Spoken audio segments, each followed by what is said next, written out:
In this video, we show how to replace a right control panel on a PowerEdge R7725XD.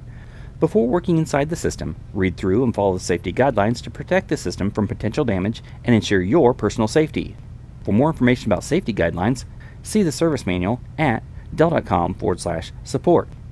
With the cover, air shroud, fan cage assembly, drive backplane cover, as well as the right sidewall bracket removed from the system, to remove the right control panel, disconnect the cable from the HPM, and then remove the 5 screws securing cable cover in place.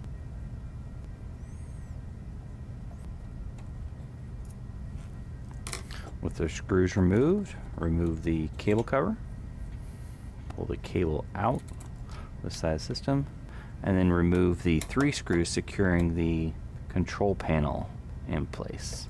With 3 screws removed, slide the control panel out the side of the system. To install a control panel, align it with the side of the system and slide it into place. Then replace the 3 screws to secure it to the chassis.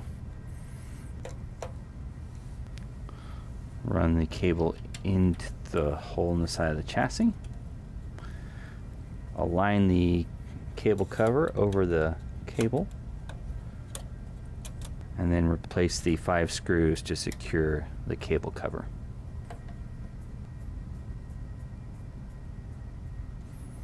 With the cable cover in place, reconnect the right control panel cable to the HPM.